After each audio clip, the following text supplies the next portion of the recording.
Hello guys, I am Michael Copon and I'm an actor, director, writer, producer, and entrepreneur. So I grew up in a small town called Deep Creek, Virginia, and that's right on the East Coast in between Chesapeake and Virginia Beach. So I decided to go to California because I had an opportunity to model either in New York or California. Now the photographer said if I want to get more into acting and commercials, then LA is the place, but IMG in New York also wanted me too. But long and behold, I chose LA Models right here in the sunny Hollywood, California.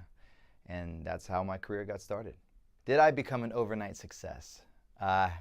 Actually, no.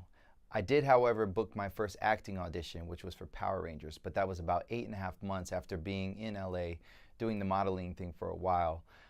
Did a lot of free shoots, networking, connecting, some big ones too, like Tommy Hilfiger and Calvin Klein. And that led into my first acting audition. And when I had the opportunity, I went in and seized it, and I booked my first job as the Blue Power Ranger on Power Rangers Time Force. So, moving to LA was not easy. I had to give up a lot of things, not only my family, who I adore, but I also had a full ride scholarship to play football at various colleges, one being Virginia Tech. I didn't think that backing up Marcus and Michael Vick at the time was going to be the right choice for me as opposed to me coming to California. So I made the decision to give up my full ride scholarship and move to California in my 1982 Toyota pickup truck, which I pretty much lived in for the first 8 months.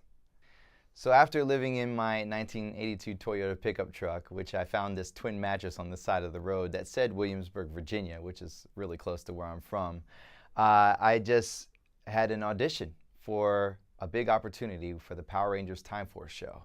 And being that I was a fan of it as a kid, I thought this is a great opportunity. I do have experience in martial arts, and I was always fit at the time. And I went in and knocked it out and became the Blue Ranger. Okay, one more time with that. Yeah. So I think we've already heard about your. Yeah, the Power Rangers. No, no. I want to say that again. Okay. We already heard about you living in your car and stuff Yeah. like that. I just want to say, how did you get the audition for Power Rangers? Then, Okay. Putting in my dues, paying my dues, it finally paid off after 8.5 months. Oh, actually, I don't even have that story. I was Taft-Hartley, but I can Okay, I can talk. whatever you say. Yeah, It's fine, but start. I think we from should go from there. Okay. Yeah. All right.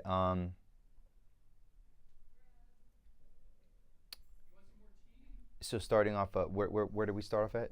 Just start right from there, from when you got the audition. How did you get? How did I get there? Okay. And what happened?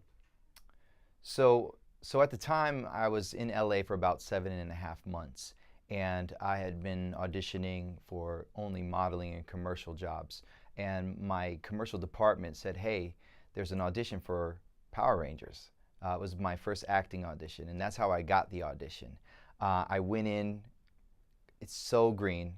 I didn't even have a headshot. I didn't have a resume, but I went in full of passion and confidence, and that's how I got the role. And long and behold, they did a Taft-Hartley. I didn't even have to be SAG prior to that, so it was an awesome experience for me. And from that point on, I became SAG, paid my dues, and I started taking the acting business really serious. So I thought that, wow, this is really easy. I got my first audition, and maybe this is going to happen again, but nope. I had 1,482 auditions for 4.5 years until I booked the major role that changed my life, which was One Tree Hill as Felix DeGaro.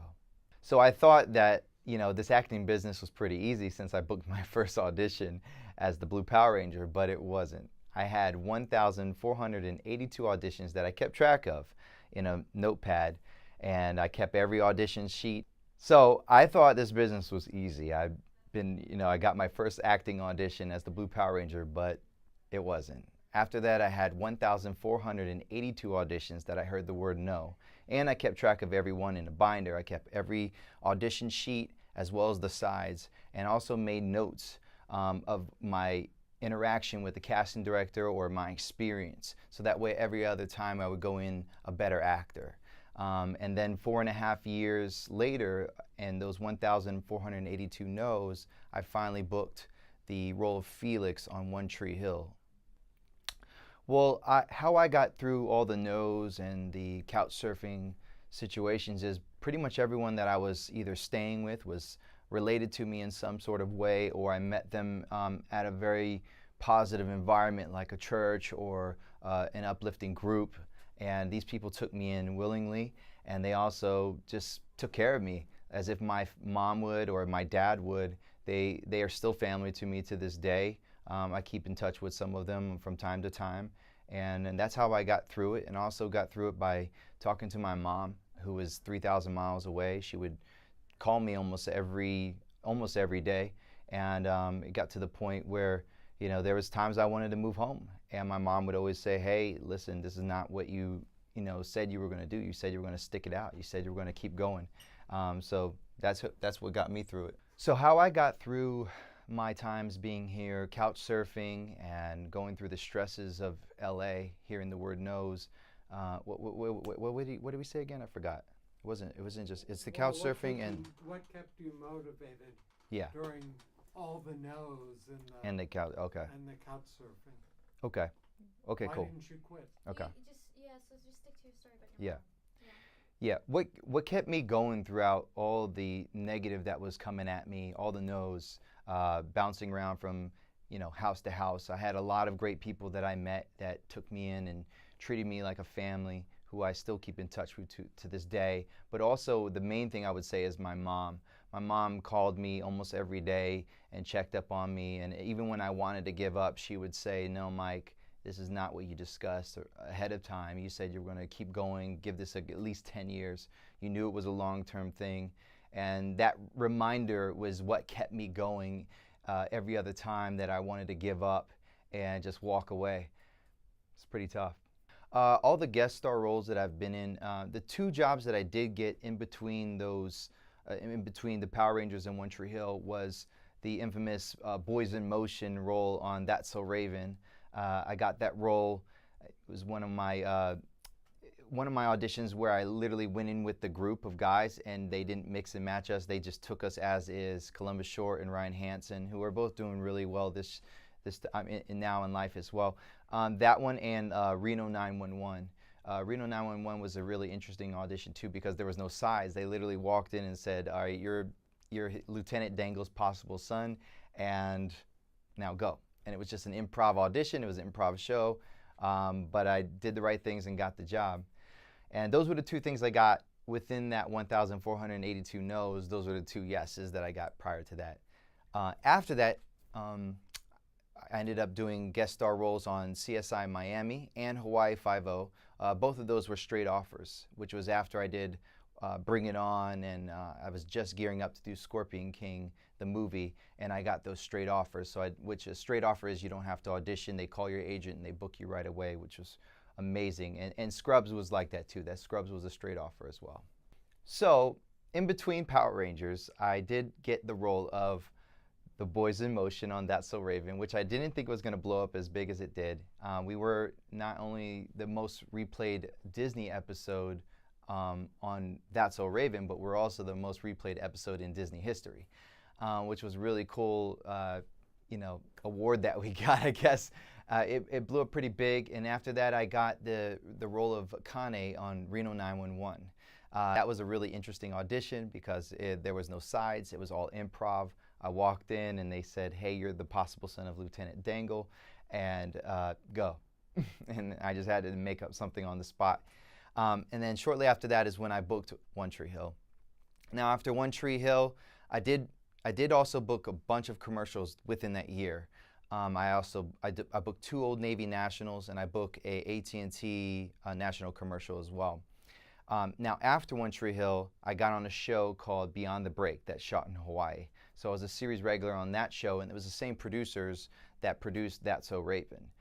Simultaneously, I was shooting the show on VH1 called But Can They Sing, which was like Dancing with the Stars, but singing with the stars. And I ended up winning that show, and the money, I think it was $50,000 of the award prize got to go to the charity of our choice, which I gave it to the Shaken Baby Syndrome Alliance. Partially because my brother, who we have adopted, has Shaken Baby Syndrome, traumatic brain injury. And after that, I got on the movie Bring It On. I also co-produced a movie called Boy Band. And then after that, I got on Scorpion King. And I guest starred on various shows like CSI Miami, Scrubs, Reno 911. Oh, no, I said Reno 911. Hawaii Five-0. All those are straight offers. Those are straight offers, meaning like I didn't have to audition for those roles. They pretty much were given to me. They called my agent and said, we want Michael for this part. So those were amazing shows to work on, amazing opportunities. And then shortly after that, I ended up doing a film called Night of the Demons, and then Killer Holiday, which was the first film I produced. So Bring It On was, Bring It On was a really fun experience. We got to film in Orlando, Florida. It was really hot, but at the same time, it was an amazing experience with a lot of energy, a lot of young people just bouncing around, dancing. We got to show off all of our skills in that realm. I didn't cheer prior to getting the role. I actually played football, as I said before, my whole life. But I also gained a respect, though, for the cheer competition world after I did the movie, because some of the moves, they're very difficult to do. Lifting a female, even though she's 130 pounds, over your head a few times is not the easiest thing to do in a 4-minute routine. So it is a sport. I have that in my heart and mind now. I do respect every cheerleader that goes out there and does an amazing routine back to back to back. I mean, it's a lot of work. I also got to sneak away and go into Universal Studios and ride the roller coaster rides in between shooting. And Ashley Benson from Pretty Little Liars was an incredible actress to work with. A lot of people on the set were really awesome, and it was a really cool time because it was a transition from me going from One Tree Hill, a TV show, into my own movie where I'm the lead actor. And that was a really cool experience for me. So the interesting thing that happened with Scorpion King was this. The producers of Bring It On were actually the same producers of Scorpion King 2. So I was on set and the producer was listening to me imitate The Rock, and which I always do anyways. If you know me, I've done it like a million times. If you smell what The Rock is cooking. And I was doing that whole thing and they're like, oh my God, you can imitate The Rock. You kind of look like The Rock. And then they were like, Mike, come here. And next thing you know, she's like, I'm producing the Scorpion King 2, which is a prequel to the original, so we need a young Rock. So I said, well, I would love that, because I just met The Rock at Casa Vega, like probably about 2 years prior to, and said, hey, I'm going to be like your brother or someone, your younger cousin or something in a movie one day. And here it is, it's happening right before my eyes. So I get back to LA and they have the auditions. I went through the whole audition process of getting that role, and I almost didn't get it. They thought I was going to be too boy band or too model-esque for the role. They wanted more of a Russell Crowe type look. So I told my manager, set up another meeting. I went in there with my hair down and greasy. I put tire dirt off my tire all in my face. I went in just dirty, sweaty. I ran some sprints. I was just getting in there as kind of like as rugged as I can, and I went in there and nailed the audition and ended up getting the role. Which after that I had to bust up my muscles, and because I was opposite Randy Couture, so I hit the gym every day from that point on. I put on about 25 pounds of muscle, and even while I was filming, I was waking up at 4 a.m. every morning to work out before my 6 a.m. call time every single day, just to make sure that I wasn't this skinny, guy, and I had to be this kind of warrior, and also, imitate The Rock in a sense, which I always say I'm the Pebble, not really like The Rock, but I'm getting there. Working on a network show versus working on a independent TV show is completely different. Partially because budget, and let's just be real. When there's more money, there's more people to help. Actors, when you come on as an actor, you don't feel any stress. I mean, you got a PA that will help get, you coffee or make sure your sides are printed out. You go into your dressing room and everything's kind of, there waiting for you. So they supply you with everything to do your best as an actor and just focus on what you're supposed to be there for, which is do your role the best way possible. And also, you're working with incredible actors who have done a huge list of things on their resume, and as actors you get to learn more from other actors. I mean, it's best to kind of work with people who are more seasoned than you, so that way it stretches you as an actor. It teaches you things that you wouldn't have thought of on your own.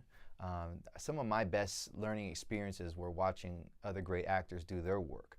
It wasn't me doing anything. It was literally me reacting off someone that had been in the business for 30 years.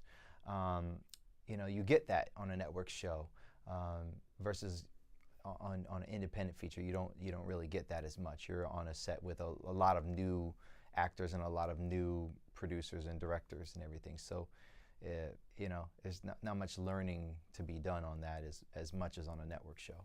Well, my first purchase actually that I did, so in 2000 when I moved out to LA, I had a 10-year plan, a 5-year plan, and I broke it all down, what I was gonna buy. And being from a small town called, you know, Deep Creek, I didn't ever see BMWs.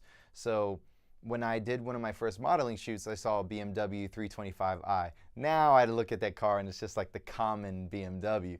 But at the time I thought, you know, that car is nice. That's what I'm gonna get when I first make a lot of money.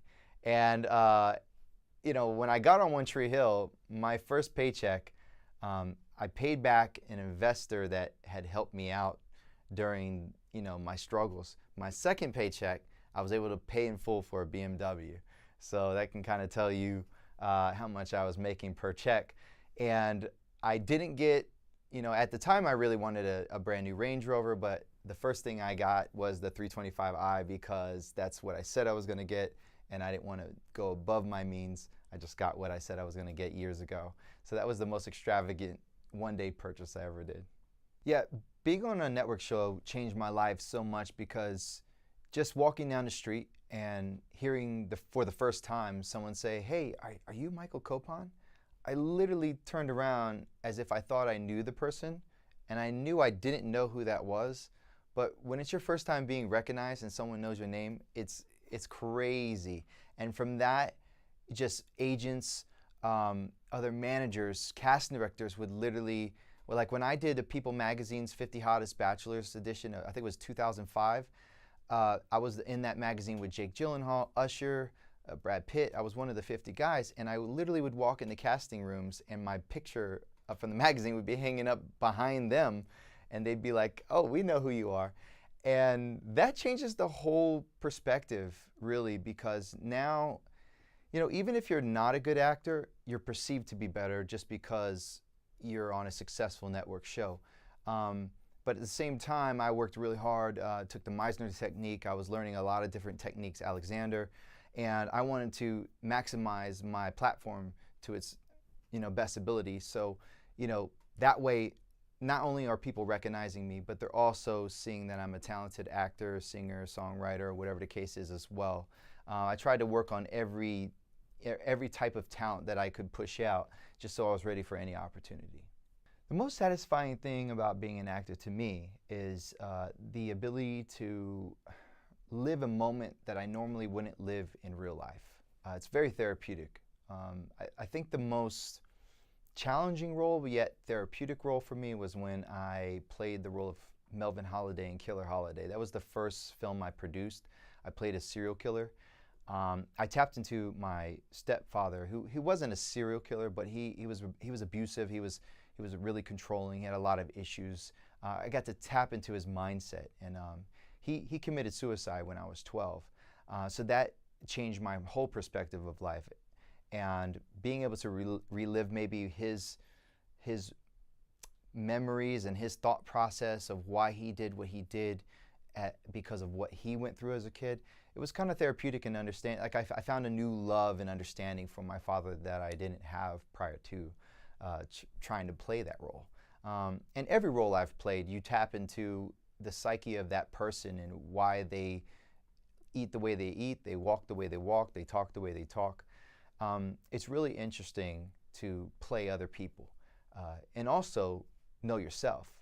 My teacher, Laura Henry, would always, before every role, she taught us to always write a biography of who we are, a 3-page bio of like who we are at the moment, we eat at the moment, what diet we're on at the moment, just so when we dive into a character fully, that we don't get lost on also who we are.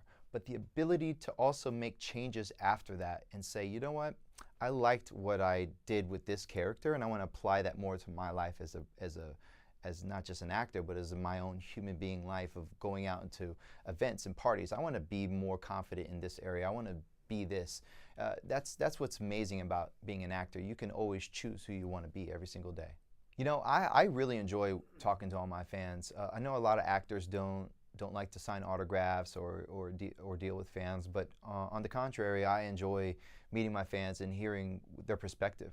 Whether good or bad, I've learned to not allow that sensitivity to spike up. It's their opinion, because I've learned in this world we're all right and wrong.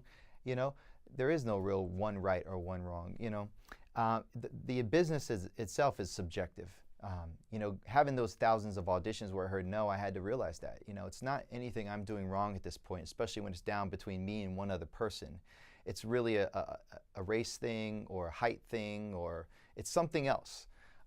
So learning about that and knowing that everything's subjective, I also like to hear my subjective opinion from my fans.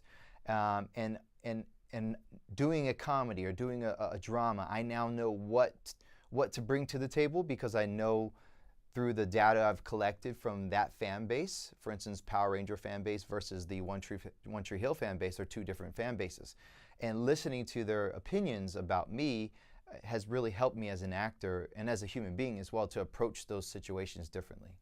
I love the fact that I did a show 18 years ago, well now 19, and I get to go to cities and countries and meet fans around the world for this one show, Power Rangers. You know, it's been on, we just celebrated our 25th anniversary last year, and our fan base is a very cult following. And the beautiful thing about it is a lot of our fans are like 30 to 40-year-old men who still enjoy watching the show, and their kids are now watching it too because it's on Netflix. So I get to like see the entire spectrum all over again and hear them. They know more about the storylines than I do, because they don't just know my season, they know every season. And they come dressed in our Power Ranger suits. They come, you know, with the morphers on. They're very excited, very passionate, positive group of fans that are just loving. You know, there's just a bunch of loving people that just enjoyed the show because of its loving nature, and that it taught one thing: no matter what color you are, no matter what size you are, what ethnicity, what gender, we all can work together as one and to accomplish one goal and save the world. And that thing is the core of Power Rangers, and that is lived on for so many years. And to be a Power Ranger, you know, it calls for a lot. You know, you really have to be patient with some of your fans. Some of your fans are disabled in some way, so you know, some people aren't ready to handle that energy. But you know, growing up with my brother who has shaken baby syndrome, and meeting a lot of kids who are handicapped in some form or another, like I've been able to build my patience and actually help them either communicate what they're trying to communicate, or you know, help with their understanding their disability. I've been able to actually cater to their needs more, which has been really awesome for me. That's why I continue to do these cons, and will always do these cons, because it's great to get out and meet the people that made me who I am. You know, because they click on that show and watch it, I've been able to have a job. And because they buy these tickets to come meet us, I'm able to still make a living and also meet them and have an incredible experience with them every weekend. I've had some really funny experiences at Comic-Cons. Well, it's different. So my Bring It On, One Tree Hill, and That's So Raven fan base, the girls freak out and they can't breathe, and they constantly are crying and like, oh my God, oh my God. So that's just funny. Or I get people who re-sing the Boys in Motion song, which is awesome. The Power Ranger fan base is really, really fun. Only in the sense that, like, you know, they do ask the same questions, which is funny. So there's this whole thing where they're always asking, it's literally, I can walk down and go, I know what question they're gonna ask, because they wanna know if we can still flip, how tight was the suit, you know, if you can breathe in your suit, or did your own stunts. But I know, I'm trying to think of a funny moment, so. What's your favorite episode? Oh, what's your favorite? Oh, is that what you were saying? Okay. Yeah. All right, sorry. What else is a funny moment though, babe? I'm trying to, I have had a billion, I just can't remember right now. Well, to me, I can answer this. There's a huge difference between an actor and a star. A star to me is like kind of similar to what we're dealing with now with people who are popular for whether they have a talent or no talent. Some people are popular from just popping bubbles on Instagram, or they're popular. There's one account that's just an egg that shows how it's hatched in multiple ways, but it's popular. It's got a lot of. There's a dog on there that looks cute, and it's popular. It's a star. It's a star dog. But the difference between that and an actor is that an actor is living a life of pursuing his talent, of portraying other people within the stories that are being created to entertain people.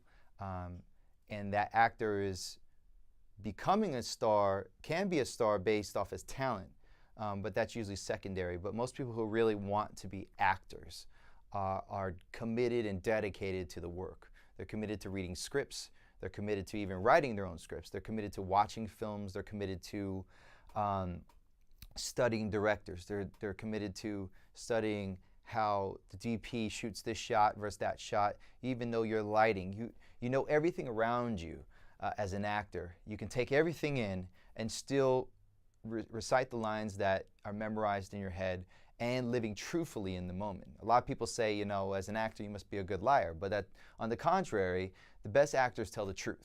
That's how I was taught, is that acting, the real definition of acting is living truthfully in imaginary circumstances versus living truthfully in a real circumstance like I'm doing right now. This is a real circumstance. We all live real circumstances in life. The only difference between an actor is they're trying to live truthfully in that imaginary circumstance that the writer, director, and producer have put in front of him. And that's the difference between an actor and a star. Like I said, the star is the person, if you get that popular, then you become a star based upon the work that you put in. But in today's world, like I said, you could be a star even if you don't have a talent. Training is the most important thing in any field of work. Being an athlete my entire life and still lifting now, training is the most important thing. I became the third fastest player on my football team because I woke up every morning before school and I ran sprints. I did box jumps. I bought these strength shoes that are an attachment that you put on the toe part of your shoe, and I would do jumps and box jumps and sprints with that on because it said it would increase your 40-yard dash and your vertical leap, and it did. After 8 months of training in that every morning, I saw a difference. And I always talk about resistance.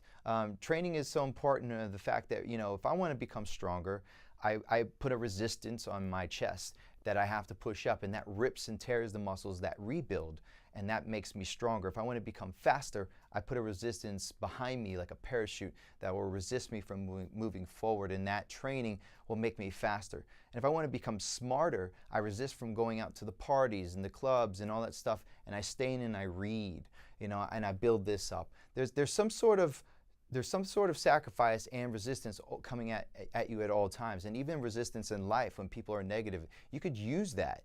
As actors, that's what I do. I use the negative in life. I use these circumstances that pop in my life that can be very negative, and I find a way to understand both sides of that coin and then remember that and use that and apply that to my characters. So anything that comes at you, you can take that resistance, whether you're being bullied or whether you just got things going on, you can make it a positive. And to me as an actor, that's what I use as training. But physically I train as well because you want to be in the best shape possible for acting, at least for what I'm trying to do as an action star or a leading man or whatever the case is. But training is the most important thing. And like I always tell everyone, if you play the guitar 12 hours a day, you'll become a great guitarist. If you play the guitar 1 hour every 6 months, then you're not going to be a great guitarist. It's literally what you spend time doing every single minute of the day, you know, and applying that to your goals. That's what's going to make you reach your goals and become the best whatever you're trying to be. I think luck and working hard are 50-50 because of this. Because there's so many people in this industry. There's so many people now on Instagram trying to be Insta stars and YouTubers. You can work hard and be ready for the moment, whether your goal is to be in shape, you've got all this content and video for your YouTube channel, or as an actor, you've watched every movie, you've studied every director, and you're still not booking that role. Being prepared for that opportunity is 50% of the situation. I feel like sometimes the other 50% literally is the luck, because when that person gets picked, I've seen directors, I've been in the rooms where producers and directors have literally they don't know what they want. And they're like, well, what about that girl? Or what about this person? And they're like, just pick one at this point. They're all good. So at that point, it is luck. I've seen people just at this point, like, they can't even make a decision. Imagine being a food on a menu when there's so many things to be chosen from. And you as a person that sits there, unless you're the person that eats the same exact thing every single day, you go in and you go, maybe that minute you're feeling like a burger. And that burger got lucky. It got picked. But as an actor, I feel like that's how it is. But you know what? That burger, because that company, like, let's say Cheesecake or something, their food's always prepared, and they've trained their workers to make sure that food's ready for the opportunity. But the other part of it is that person picking that. And no matter what they pick, that thing is going to come out great. And that's where, as an actor or as any type of artist, whether you're a singer, dancer, or whatever the case is, be prepared for the moment. And the other part is the luck, because you don't have any control over the other person's subjective opinions. And you can't cry about it. It just happens. And if you don't get it, guess what? You got to move on. And then maybe the next thing will come your way and you'll get picked. But you know what? You got to be ready for the opportunity. That's the most important thing, is be ready for the opportunity. Yeah, you kicked it, babe. Sorry. Yeah. You were worried about me. So at the time of getting One Tree Hill, 4.5 years later, those thousands of auditions later, I finally got a pretty great team together, which had a manager, my agent, my lawyer, my publicist that was ready to go for when I did get a show. I had everything in line to succeed. It was just waiting for that one role. But it took 4.5 years, and that was faster than most people. Most people take 8 to 10 years to find the right team. And I'm not just saying a team, I'm talking about the right team. I went through 5 or 6 different acting agents, probably about 5 or 6 different commercial agents, 4 different managers. I worked with every modeling agency from Wilhelmina, LA Models, New, Ford. I bounced around to see who was going to be pushing me the most, who I connected with the most, because it all plays a part. It's not just how great the agent is, it's also who believes in you the most, who's going to communicate with you the most. All of these things play a huge factor. And then even getting the right lawyer to make sure that you're getting the best deal possible, someone that's not going to be a pushover and is going to fight for you to get the best out of that deal and that opportunity.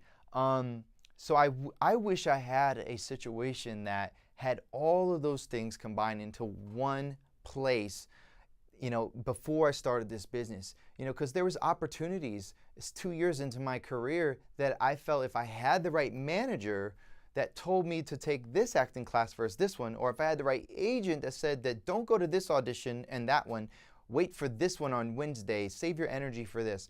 All those things make a difference in your career, because you don't want to be burnt out by Wednesday because you went on 30 auditions, prior to it. Or you don't want to be taking the wrong acting class or getting the wrong headshots or not even giving the best deal possible because you didn't have the right lawyer. You had a nice lawyer that just was like, okay, it sounds all good, and didn't get you what you go to set, and then you find out the other actor has this, and that. I mean, all of these things play a part in succeeding to the top level in this business. And I wish that I had that in the beginning of my career. But why I'm passionate about what I'm doing now is because we've assembled a team, and a family really, that comes around you and helps with all of those parts, whether it's content, media, your contracts, making sure that you're available for red carpet opportunities, acting auditions, any audition under the sun. It's a matter of making sure you're prepared and well-rounded, and also like a big brother that's going to help you make the decision whether you should use that headshot or this headshot. Those things matter when there's thousands of actors being looked at, and we know the difference between this headshot and that headshot, which one's going to get you in the room. I mean, that experience is what helped me later when I had the right team assembled. And that's what I'm passionate about putting together right now.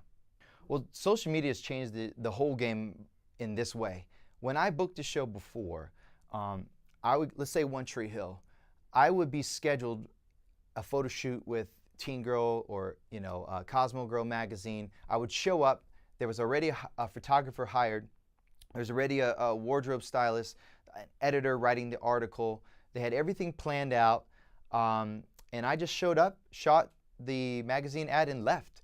And then I would go to my next interview, let's say for Scorpion King, and I had one day I had 7 interviews, 2 on radio, 2 on TV, and the rest on different internet sites promoting the film. There was a person setting that up and communicating with my agent.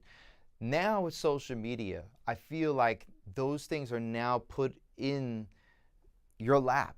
You are now the CEO of your own magazine, which means either you are the photographer, or your mom is, or your girlfriend, boyfriend, or you hire a great photographer.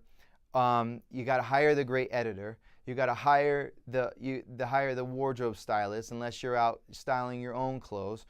You got to set up the radio interview yourself, and then put it on your social media. A lot of stuff is now all in your lap, and some people are not succeeding because they don't have the infrastructure to capitalize on all of these things coming at you. But the people who are really succeeding have built a team around them that are shooting the photos, editing the photos, coming up with the caption, the style of the wardrobe. They're setting up the interviews, what's being said, what's being answered, how it's being shot and lit, all that stuff. The whole creative idea of your Instagram page is now being put together by a team.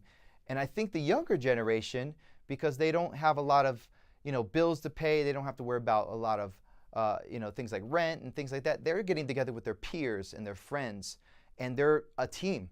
They're working free with each other, but nonetheless they have the team. One guy's the photographer, one guy. They all have it all assembled, and I feel like that's why a lot of them are succeeding a lot more than the adults in this generation right now, because the adults don't have that camaraderie like the teens do. But if you being out here as an adult or a young adult don't have that friend group, and you don't have anyone around you that can put that together, that is essentially what needs to be done so that you can succeed to your fullest potential. You need a team that's doing your photos, editing the photos, handling those things for you, thinking of other things that you can't think about because you're focused on being the talent of the page, or handling the popularity, I would say, answering back, engaging with your fan base. That needs to be the most important thing that you're focused on. But having the team around you is the most important thing on top of you doing what you're doing. The best piece of advice I can give to anyone just starting out is this. You want to be recognized and you want to be noticed for the talent or whatever business you're trying to, push across to the audience. How do you do that? Well, I'll tell you how.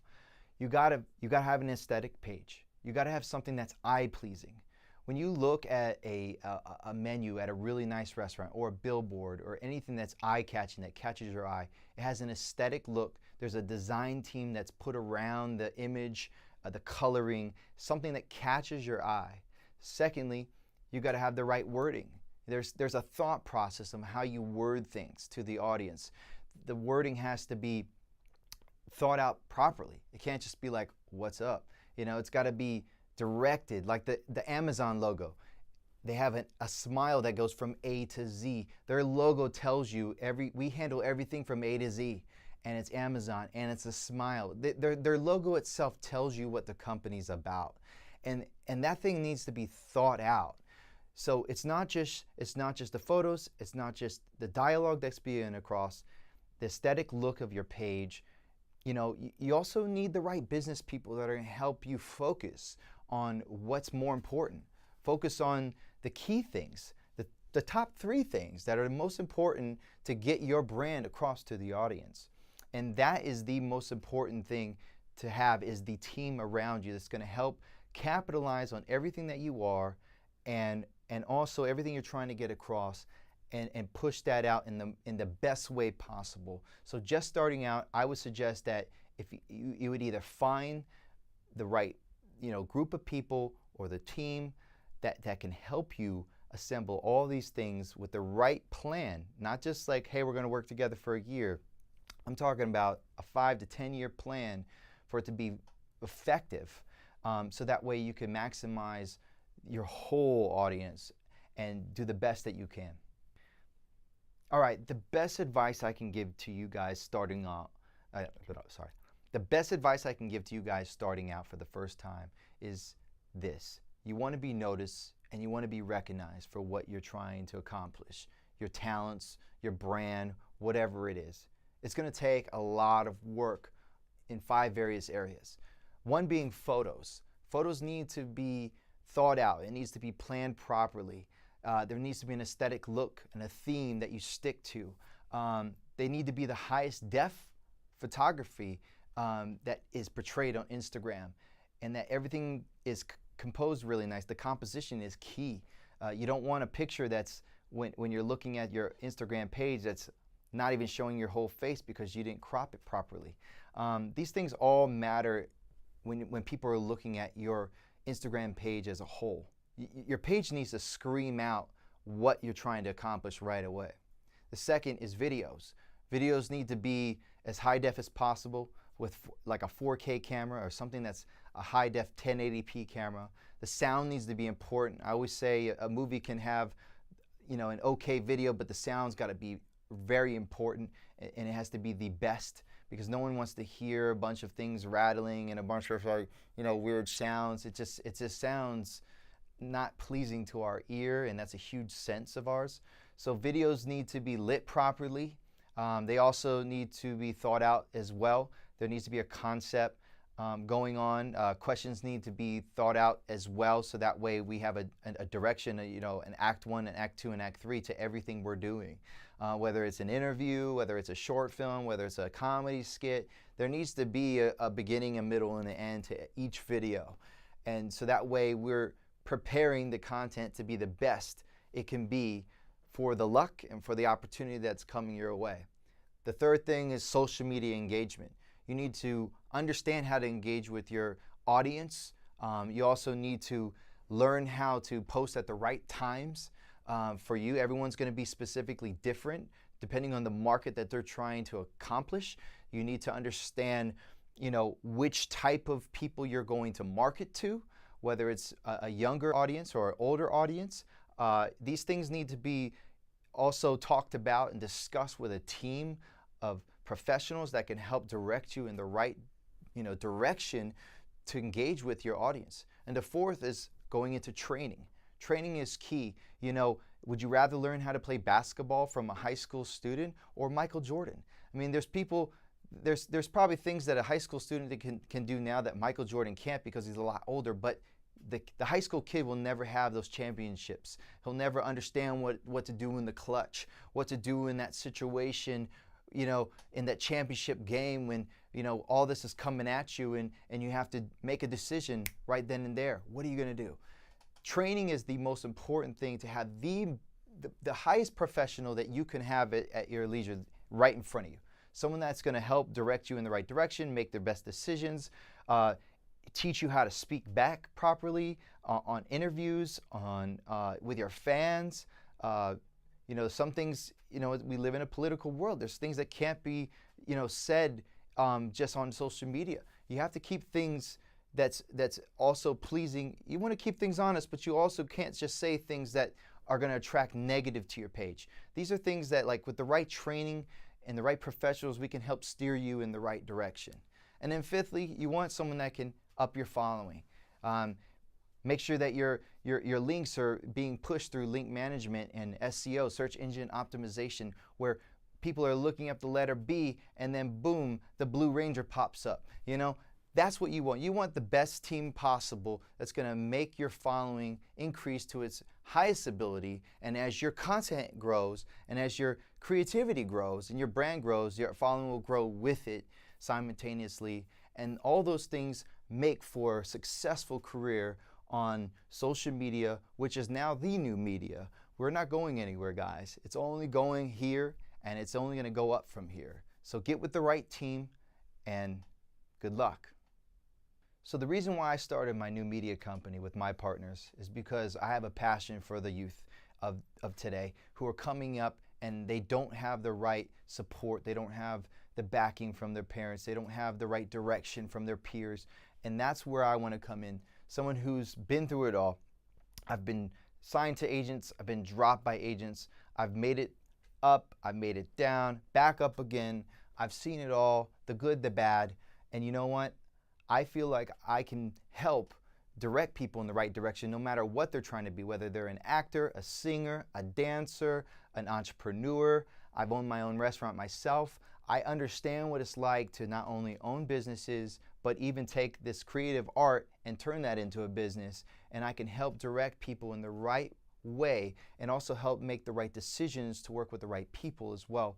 Because all of that plays a huge factor in succeeding in this business as a whole. And that's why I started my media company. Well, the real reason why I started producing films is because I didn't have a lot of opportunities later in my career. Once you get onto films like Scorpion King and Bring It On and you are the lead, you can't really audition for the under 5 roles and you can't audition for the smaller guest star roles. You're just going in for the leads. And at the time, after the '08 crash, there was also a huge writer's strike. And for me, there was not a lot of ethnic opportunities for me. I literally went from having a normal 50 to 60 to 100 auditions a year to only having 5 in 2010. So that's where I picked up my pencil and I started writing. And I wrote a script and I wrote an idea with a bunch of other partners and we produced my first film. And from there I kept doing projects that were not focused on one gender or one ethnicity. We mixed it all up. Of course, I would, like with Worth the Price, I had a Caucasian father with a Filipino mother, and I had a mixed sister as well. So I gave everyone opportunities because I didn't see the opportunities being given to me at the time. Now things have changed a lot, but at the end of the day, that's why I got started. And from there, I've actually gotten to like this huge writing craze where I'm like, now I love to write and create my own stories. And now being a director myself, being able to kind of like puppet master the entire story and see everyone's perspective, not just mine as an actor playing one character. I get to now see all the characters and their arcs and where they're going to go and why they're doing what they're doing, what's their objective, and helping them solve that and working with other actors and collaborating has just been an amazing experience. And also seeing the visual. Got into photography and DPing as well, directing photography on video. I enjoyed working with lighting and how light hits a subject and how light can tell a different story as well.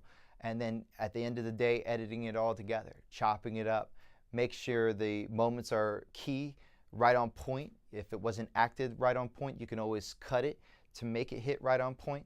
There's a beautiful process in the art of filmmaking and telling stories, and I've now found a love for all of that. And I'm going to continue to do that as I live on. I always have a love for acting first. That was my first thing. But being that now I'm a director, producer, I love that space, and I also love the ability to give every gender and also every ethnicity a shot that they normally wouldn't get if it was being written by another company. I'm Michael Copon. Thank you for watching. Hey guys, I'm Michael Copon. Thank you for watching. Hey guys, thank you for watching. It's Michael Copon. Thank you for watching. I'm Michael Copon. Thank you for watching. I'm Michael Copon. Thank you for watching. I'm Michael Copon. Thank you for watching. I'm Michael Copon. Thank you for watching.